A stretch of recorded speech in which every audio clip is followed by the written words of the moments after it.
Vamos lá então nesse nosso primeiro bloco, né, então falando ali sobre, essa operação tão representativa da RBR vendendo ali o portfólio de imóveis logísticos para a XP Asset, né, então queria já puxar o gancho então para o Pedro, comentar para a gente, os principais aspectos que envolvem essa transação, né, acho que ninguém melhor ali do que, o Pedro ali no lado da XP Asset, né, para fazer um resumo, né, das principais características ali que envolvem, a movimentação. Perfeito, Max. Vamos lá. Eu vou tentar me ater aqui aos principais pontos, justamente para que eu não me antecipe, e acabe falando de mais temas que certamente serão abordados aqui ao longo do programa. Acho que o primeiro ponto, né, eu queria destacar duas premissas que fizeram parte do racional da transação. A primeira delas, processo, um movimento que já vem acontecendo há alguns meses, para não dizer anos, que é o processo de consolidação da indústria. Muito se fala, muito se compara a nossa indústria com a indústria norte-americana, que é muito maior que a nossa em tamanho e tem uma quantidade muito menor, de fundos, né, então no final do dia é natural que ao longo do tempo a gente passe por um processo de consolidação. Acho que esse é o ponto número um, a premissa número um que norteou o racional por trás dessa transação. E o ponto número 2 é um cenário macro ainda desafiador, que nos obriga, tanto comprador como vendedor, de pensar em estruturas e situações mais criativas, mais inteligentes, né. Aquela situação normal, tradicional, natural, de fazer uma emissão de cotas, levantar dinheiro e com dinheiro fazer um ativo, tem se mostrado mais desafiadora no curto prazo. Isso é tema, para outro dia, mas, todo mundo que acompanha o mercado de FIIs conhece e sabe bem isso.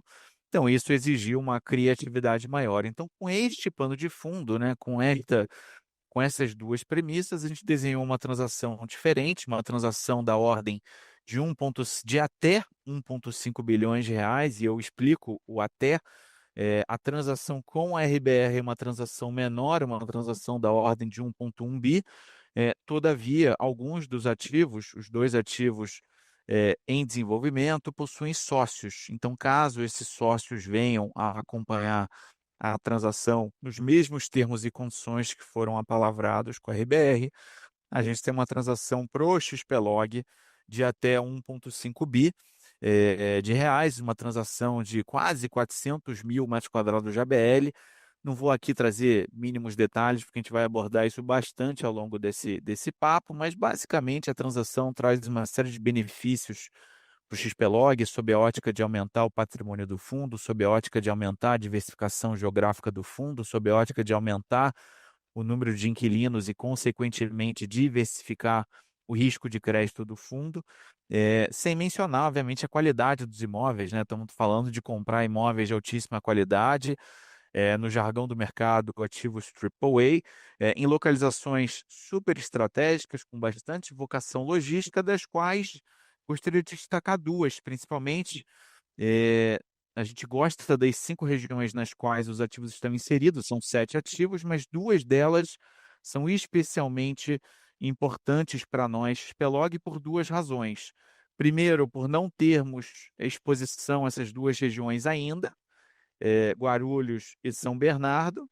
E segundo, por serem 2 regiões, como a gente chama, last mile, né, regiões muito próximas da capital, muito próximas da cidade de São Paulo, portanto, regiões que têm sido cada vez mais demandadas, pelos operadores logísticos, pelos operadores de varejo, e-commerce, muito em função da necessidade de estarem cada vez mais próximos do consumidor final, que tem estado cada vez mais exigente quanto ao prazo de recebimento da mercadoria que ele comprou de forma online e a qualidade dessa entrega, né. Então, a gente viu essa operação, de novo, muito especial para nós, e aí vou deixar para contar, junto com o Luiz, um pouco mais de detalhes e, obviamente, junto com o Franklin, que vai trazer a visão da RBR ao longo aqui do call, para não explicar tudo numa tacada só. Não, excelente, Pedro. E me corrija, tanto você como o Luiz, se eu cometer algum equívoco aqui, mas o resumo dessa carta de intenção, né, o primeiro ponto, né, que a gente é importante esclarecer aqui para nossa audiência, é que se trata de uma carta de intenções, né, então o MOU ainda não está certo, confirmada a transação. Eh, hã, então é uma transação que ela envolve a compra de 7 móveis logísticos, né, então tanto do RBRL como do RDLI, né, o valor acordado, como o Pedro destacou, é até aproximadamente R$ 1,5 bilhão, o equivalente a aproximadamente 4.000 um metro quadrado do lado do XPLG, né, que deve ser paga ali 26% desse total, né, por meio de pagamento em dinheiro, mais ou menos 1% por meio da assunção pelo XPlog, né, das obrigações detidas pelo RBRL e 73% pago por meio da subscrição, né, no caso dos fundos da RBR, né, pelos vendedores, né, portanto, de novas cotas do XPLG que devem ser emitidas ali muito próximo, na verdade, no valor patrimonial, né. Então, por ser, né, uma carta de intenções, ela ainda está sujeita ali a determinadas condições precedentes, né, para ser efetivada, né, e a expectativa, né, que se tem ali é que o fechamento da operação ocorra até meados de setembro, né, desse ano ainda, né. Então vamos lá, né, como o Franklin, o Carrasco já nos trouxe aqui uma introdução, né, do lado do XPLG, né, que envolve ali a motivação para a compra desse portfólio de imóveis. Agora, eu gostaria de pegar esse gancho, né, para perguntar para você, né, então, por que que a RBR optou também, né, por realizar esse movimento, né, no portfólio tanto do RBRL como do RDLI, né, o que girou em torno, né, dessa decisão de vocês de realizar essa venda? Acho que é um questionamento, né, que os cotistas têm. Uhum. Boa, legal. Acho que começando pelo RDLI, esse é um fundo cuja tese de investimento sempre foi desde o momento de captação, desenvolvimento de galpões logísticos, desde da aquisição do terreno, a construção, a entrega, locação e posterior desinvestimento, né. Então, é um fundo que a gente chama aí de retorno total, cujo foco realmente era a TIR, tinha um prazo determinado para o ciclo completo de investimento, e aqui a gente está com essa transação junto à XP, cumprindo acho que 100% do que a gente se comprometeu, com essa tese.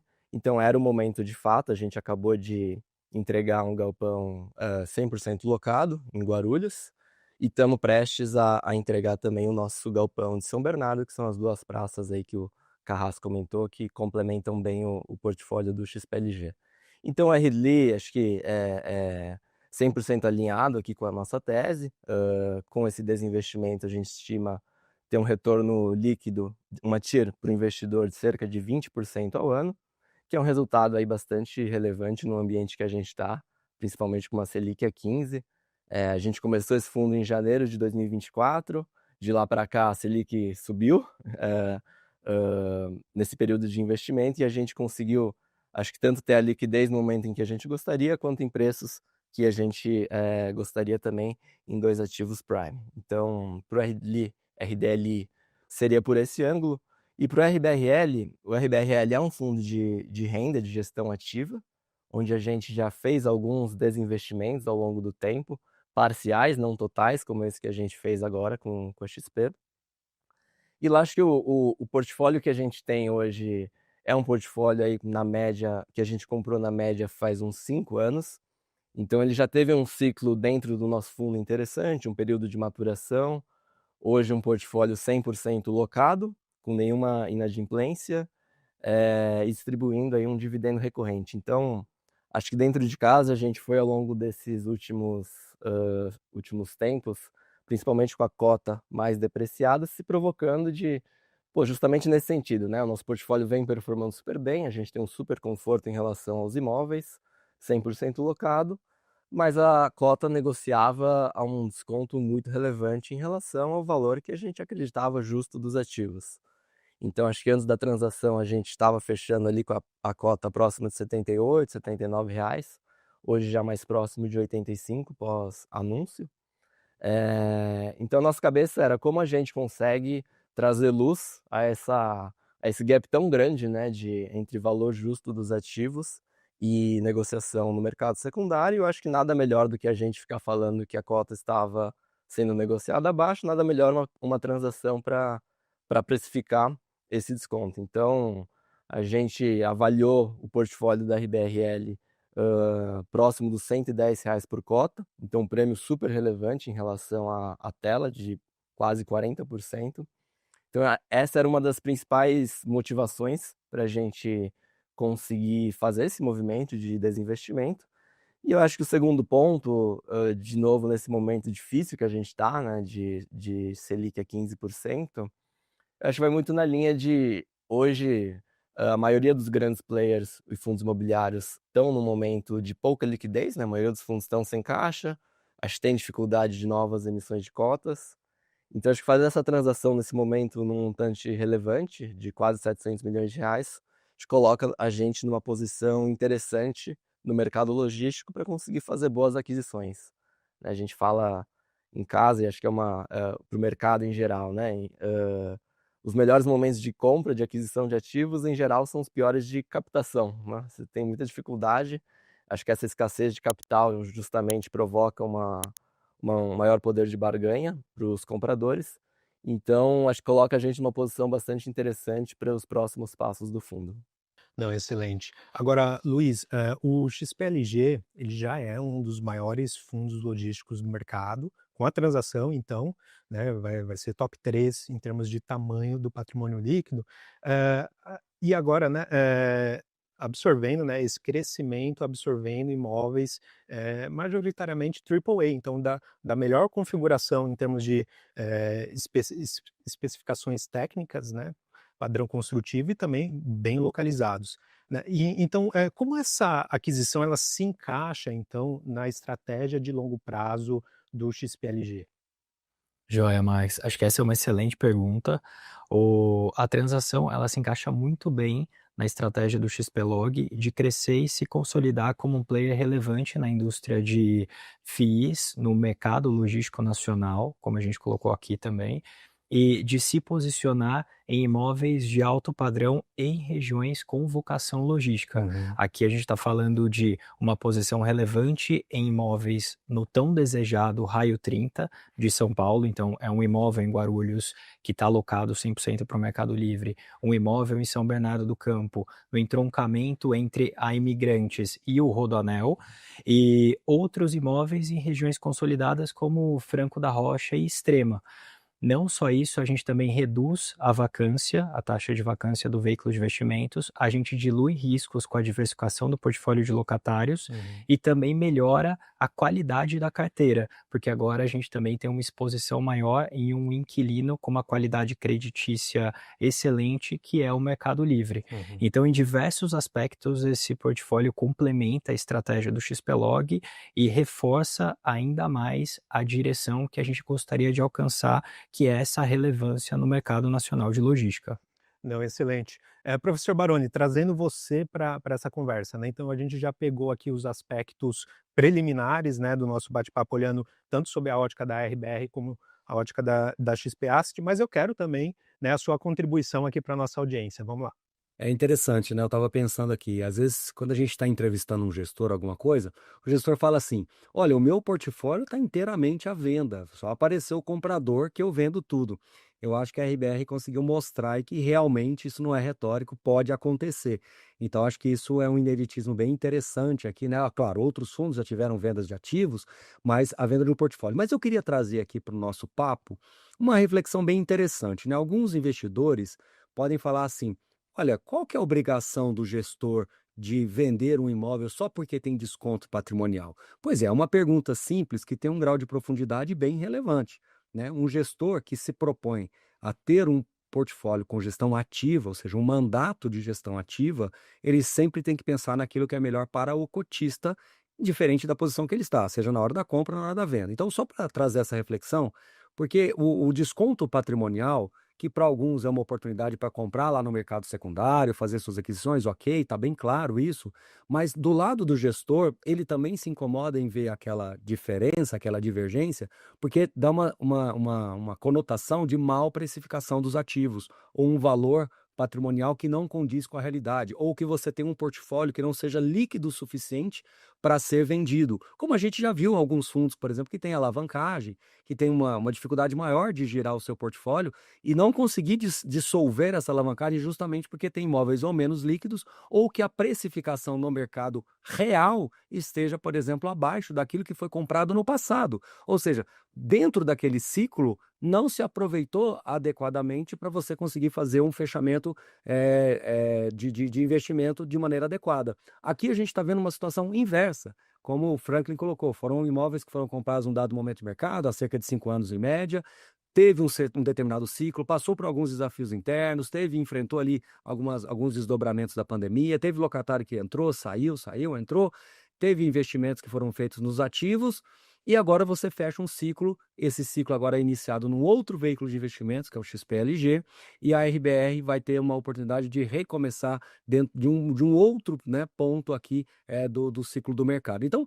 só para deixar claro para vocês, pessoal, que sim, é importantíssimo o gestor fazer movimentos. Nesse caso específico, o RBRL, vou fazendo um movimento de portfólio, que é uma derivada da consolidação do mercado. Então, quando a gente olha, por exemplo, para o mercado americano, citado pelo Carrasco aqui no início do nosso papo, o mercado de REITs, ele já passou por um momento como a gente vive hoje, né? De você ter fundos ativos, né? Que têm ali as suas demonstrações financeiras, que têm o seu trabalho todo, mas que nem todos são aqueles que realmente são listados e negociados, né? Como a gente está acostumado a ver aqui no mercado.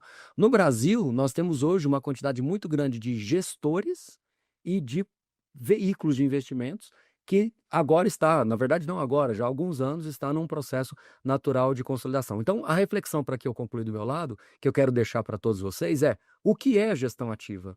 Né? Porque a gente viveu muitos anos lá no passado distante, gestão ativa era simplesmente fazer emissão e comprar ativos. O conceito de gestão ativa ele está se sofisticando, ele está sendo mais elaborado. Depois começou a aparecer histórias de estrutura de capital, de alavancagem, agora troca de cotas, agora troca de portfólios. E isso não vai parar. A gente vai continuar vendo novos desdobramentos do conceito evolutivo de gestão ativa. Para alguns pode ser uma fatalidade evolutiva, ou seja, não queria estar passando por isso, eu queria que meus fundos passivos pequenininhos lá. Ok, respeitamos e continuamos acreditando que vai haver espaço para esse perfil de investimento, para esse perfil de investidor. Por outro lado, para aqueles investidores que estão realmente olhando para um horizonte bem mais alongado, muito mais estruturado, vai se criar realmente alguns mecanismos de sofisticação que vai permitir com que esses fundos, ou alguns desses fundos, se prevaleçam sobre os outros, alguns gestores se prevaleçam sobre os outros, e a gente crie naturalmente aí uma camada principal de capital, onde vai estar alocada a maior quantidade de recursos, a maior nível de liquidez, chamando a atenção de investidores internacionais, de ETFs, de índices, né, que trazem os fundos imobiliários hoje como protagonistas em suas respectivas classes imobiliárias, e hoje muitos fundos já têm uma capitalização de mercado até maior do que empresas listadas, liquidez maior do que empresas listadas. Então a gente está conquistando o nosso lugar ao sol aqui, então é importante também que você que está aqui nos ouvindo, se faça aí uma reflexão, né? Uma autorreflexão de autoconhecimento, ou seja, o que eu quero para minha carteira, o que eu quero, qual que é o meu conceito para fundos imobiliários, qual é o meu conceito para uma gestão ativa. É muito importante que você se conheça para que você possa se alinhar ao produto, porque é isso que a gente está acabando de ver aqui, é só um capítulo da história. A gente vai ter muitas outras coisas nesse sentido, como a gente já teve no passado recente. Desculpa me alongar, mas eu queria trazer esse entendimento aqui mais, eu diria assim, global do ponto de vista de o que é investir hoje em fundos imobiliários.